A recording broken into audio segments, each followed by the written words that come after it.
स्वामी समर्थ महाराजांकडे अनेक श्रीमंत राजे रजवाडे जहागीरदार वगैरे कोण कोण आले। ते सर्वच काय महाराजांचे भक्त होते अशातले भाग नाहीत, पण अडीअडचणीच्या वेळेला देव आठवतो म्हणतात ना, हे तसं आहे। त्यामुळे 1857च्या बंडाचा काळ बहुतांश राजे राजवाड्यांचे सैनिक जे होते ते त्यांच्या विरोधातच उभे राहिले होते। आणि तसाच एका संस्थानिकाच्या बद्दल आज आपण बोलणार आहोत। त्यांच्याच राज्यात त्यांचेच सैनिक त्यांच्या विरोधामध्ये अशा पद्धतीने उभे राहिले होते का त्यांची पळती बुई थोडी झाली। आणि त्यावेळेला त्यांना आठवले ते फक्त आणि फक्त परब्रह्म श्री स्वामी समर्थ महाराज। स्वामी कृपेने ही बोलत सेवाणी, नभे माझी करणी बोलवया। स्वामी सूत म्हणे स्वामीची कथा, कृपा बळे वार्ता बोलत से। नमस्कार भक्त मंडळी, श्री स्वामीराजा माऊली या आपल्या लाडक्या यूट्यूब चॅनलमध्ये मी मिलिंद पेळगावकर अगदी नेहमीप्रमाणे तुमचं खूप खूप स्वागत करतोय। भक्तगणो, स्वामी समर्थ महाराज अक्कलकोटात नांदत असताना अनेक लोक त्यांच्याकडे आले। त्यांच्यातले बहुतांश लोक जे होते ते कंटाळलेले, काय ना काय विवंचनेत होते, काय ना काय त्रासात होते। कारण म्हणतात ना, सर्व काय व्यवस्थित चालत असेल तर आपल्याला देव कधीच आठवत नाही। आणि म्हणूनच संतांनी म्हटलेलं आहे की मला सदोदित त्याची चिंतेत ठेवा, भिकारी ठेवा, उद्याची चिंता असू द्या, तरच मला तुझं स्मरण राहील। आणि ते खरंच आहे। त्यामुळे ऐश्वर्यात लोळणारे हे राजे रजवाडे फार कमी प्रमाणात ते देवभक्त होते किंवा ते देवांकडे जात असत। त्यातले काही अपवाद वगळले तर फारसं कोणी देवाचं कधी स्मरण केलं नाही। पण 1857चा काळ जो काय आला त्याच्यात बहुतेक राजे रजवाडे छोटे छोटे संस्थानं जी होती त्या संस्थानातले सैनिकच त्यांच्या राजाच्या किंवा त्यांच्या संस्थानिकाच्या विरोधात गेले। आणि ही परिस्थिती सर्वत्र होती। आणि त्यावेळेला सगळ्या संस्थानिकाला स्वामी समर्थ महाराजांचं स्मरण झालं। ते सगळे धावत पळत महाराजांकडे आले। आणि त्यातच एक होते ते इंदोरचे तुकोजीराव होळकर दुसरे। 1857चं शिपायाचं बंड ते काय, तर तुम्ही छोट्या छोट्या संस्थानातल्या जर गोष्टी ऐकल्यात तर खरोखर आपली छाती धडकून उठते। या शिपायांना एकच राग होता की आपले संस्थानिक, आपले राजे रजवाडे इंग्रजांना साथ का देत आहेत। या 1857च्या बंडात इंदोरमध्ये काय वेगळी परिस्थिती नव्हती। इंदोरच्या राजवाड्यात एके दिवशी तुकोजीराव होळकर सकाळी उठले आणि आपल्या खिडकीत येऊन पाहतात तो काय, त्या बुरुजावर ठेवलेल्या सगळ्या तोफा त्यातल्या सैनिकांनी त्यांच्या खिडकीच्या दिशेने केल्या होत्या। हे पाहता ते खूप घाबरले। साहजिकच हो, आपले सैनिक आपल्या संरक्षणासाठी असतात आणि तेच जर आपल्या जीवावरती उठले तर कोणाची ती काय अवस्था होईल। तुकोजीराव होळकरांचं सुद्धा तेच झालं। आणि ह्याच काळामध्ये ते अक्कलकोटला स्वामी समर्थ महाराजांच्या दर्शनास आले। बरोबर त्यांची 2 मुलंसुद्धा होती। त्यावेळेला स्वामी समर्थ महाराज नाना कळजाळकरांच्या परसामध्ये मागच्या बाजूला बसले होते। म्हणजे आज जिथे नवी विहीर जी आहे त्या नव्या विहिरीच्याकडे आजूबाजूला कुठेतरी ते बसले होते। थोड्या वेळाने त्यांच्या मंचकावरती ते पहुडले। आजूबाजूला सगळी लोकं होती, त्यांची सेवेकरी होती, आलेले भक्तमंडळी होती। सर्वजण आपापल्या व्यथा महाराजांना सांगत होते आणि महाराज त्यांच्या व्यथा ऐकून त्यांच्या योग्यतेनुसार त्यांच्यावरती कृपा करत होते। एवढ्यात तिथे आवाज आला, भालदार चोपदार निगा रखो वगैरे जे असतं गर्जना तशी झाली। सगळ्यांना समजलं महाराजांच्या दर्शनासाठी कोणतरी एखादी मोठी आसामी येते। इंदोरचे तुकोजीराव होळकर दुसरे आले होते। अक्कलकोटमध्ये त्यांची अक्कलकोट संस्थानिकांनी, भोसले सरकारांनी सगळी सोय केली होती, कारण ते त्यांचे पाहुणेच होते। ते आले होते स्वामी समर्थ महाराजांच्या दर्शनासाठी। आणि त्यासाठी ते महाराजांच्याकडच्या ज्याला दर्शनाला आले त्याला त्याची जी काही गर्जना वगैरे झाली, सगळे महाराजांच्या पाशी बसलेले सेवेकरी तिथून उठले आणि बाजूला जाऊन उभे राहिले। कारण एखादी मोठी आसामी आली म्हणजे त्याच्याबरोबर त्यांचे जे कोण बालदार चोपदारसुद्धा असायचे. मग त्यावेळेला जे कोण सेवेकरी वगैरे असायचे ते लांब जाऊन उभे राहायचे, बघायचे नेमकं काय चाललेलं आहे ते. अशीच गर्जना झाली आणि सगळे तिथले जे महाराजांचे आजूबाजूचे सेवेकरी जे कोण होते ते बाजूला जाऊन उभे राहिले. थोड्या वेळाने महाराजांच्या समोर इंदोरचे तुकोजीराव होळकर दुसरे आले. स्वामी समर्थ महाराजांना त्यांनी अगदी नम्रपणे वाकून नमस्कार केला आणि महाराजांना काही सांगणार तोच महाराजांनी उलटा त्यांना प्रश्न विचारला, का हो तुकाजी, तुम्हारे वहाँ आम के झाड है?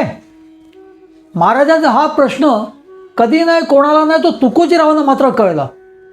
महाराज असाच प्रश्न काहीतरी विचारायचे, त्याचा अर्थ वेगळाच असायचा, पण बहुतेक स्वामी महाराजांच्याच कृपेने तुकोजीरावांना तो कळला असावा. तुकोजीरावांनी लगेच आपल्या 2 मुलांना पुढे घेतलं आणि महाराजांना हात जोडून सांगितलं, महाराज आपकी कृपा से एक नहीं दो है. असं म्हणून त्या दोन्ही मुलांची तुकोजीरावांनी महाराजांना ओळख करून दिली. हे पाहता महाराज खूप खुश झाले, खूप प्रसन्न झाले. श्री स्वामी महाराजांनी त्यांना खूप काही विचारलं, त्यांची चौकशी केली, सर्व तिघांना आशीर्वाद दिला. त्यांचं पूर्वसंचित काय होतं माहिती नाही, पण ते कधी नाही ते अडीअडचणीलाच त्यांना देव आठवला आणि ते महाराजांकडे आले. एवढं सगळं असूनसुद्धा महाराजांनी त्यांच्यावरती कृपा केली. आणि फक्त कृपाच नाही, फक्त त्यांना प्रेमाने वागवलंच नाही, तर बोलता बोलता आपल्या स्वतःच्या डोक्यावरची भरजरी टोपी महाराजांनी काढली आणि तुकोजीरावांकडे भिरकावली. तुकोजीरावांनी मोठ्या आनंदाने आणि नम्रपणे ती टोपी झेलली. महाराजांचा तो प्रसाद होता. काही वेळ महाराजांपाशी बसले. त्याने महाराजांना आपल्या सर्व व्यथा सांगितल्या. महाराजांनी त्यांना भरभरून आशीर्वाद दिला, त्यांना निर्भय केलं आणि त्यांना निरोप दिला. त्यानंतर तुकोजीराव काही 2-3 दिवस अक्कलकोटात होते. स्वामी समर्थ महाराजांचं रोज ते दर्शन घेत, अगदी रोज आपल्या 2 मुलांना घेऊन येत स्वामी महाराजांकडे. महाराजसुद्धा त्यांना खूप प्रेमाने वागवत. अक्कलकोटच्या राजघराण्याने त्यांची मोठी बर्दास्त राखली होती. खास बागेतील आपल्या वाड्यामध्ये त्यांचा सगळा मुक्काम होता. भला मोठा शमियाना उभा केला होता, त्याच्यामध्ये सर्व सोय त्यांनी त्यांची करून दिलेली. रोज सकाळी ते महाराजांचं दर्शन घेत, काही वेळ महाराजांच्या सानिध्यामध्ये घालवत. महाराजांनी त्यांना पूर्णतः निर्भय केलं आणि एकेच दिवशी त्यांना निरोप दिला.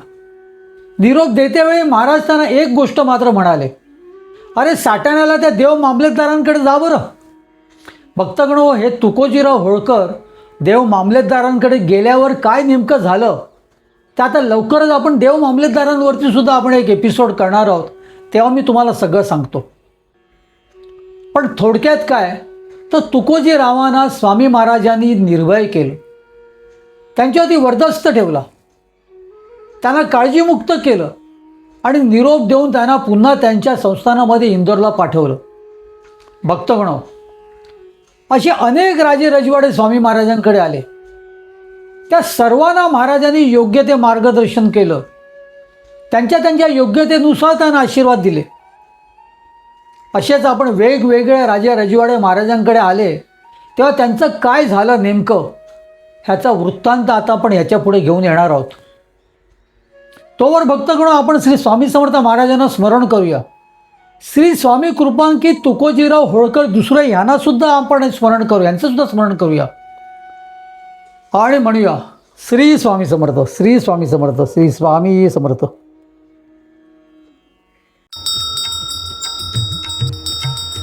स्वामी देई हेची दान, नित्य चरणाचे दर्शन, चरणाचे दर्शन, नित्य चरणाचे दर्शन. मज नको धन दारा, तुझ्या चरणी द्यावा थारा, चरणी द्यावा थारा, तुझ्या चरणी द्यावा थारा. मज ठेवावे भिकारी, सुखे करीन चाकरी, सुखे करीन चाकरी. तुझे नाम माझी जोड, मुखी राहो तेची गोड, राहो तेची गोड, मुखी राहो तेची गोड स्वामी देई हेची दान नित्य चरणाचे दर्शन चरणाचे दर्शन नित्य चरणाचे दर्शन तुझ्या चरणी माझा माथा ऐसे करी दीनानाथा ऐसे करी दीनानाथा तुझ्या नामी लागो छंद मज द्यावे दासपद द्यावे दासपद मज द्यावे दासपद स्वामी देई हेची दान नित्य चरणाचे दर्शन चरणांचे दर्शन नित्य चरणांचे दर्शन सुत मागे हेची दान सुत मागे हेची दान तुझ्या चरणी होऊलीन तुझ्या चरणी होऊलीन स्वामी देई हेची दान नित्य चरणांचे दर्शन चरणांचे दर्शन नित्य चरणांचे दर्शन मज नको धन दारा तुझ्या चरणी द्यावा थारा चरणी द्यावा थारा तुझ्या चरणी द्यावा थारा स्वामी देई हेची दान नित्य चरणांचे दर्शन चरणांचे दर्शन नित्य चरणांचे दर्शन स्वामी देई हेची दान स्वामी देई हेची दान स्वामी देई हेची दान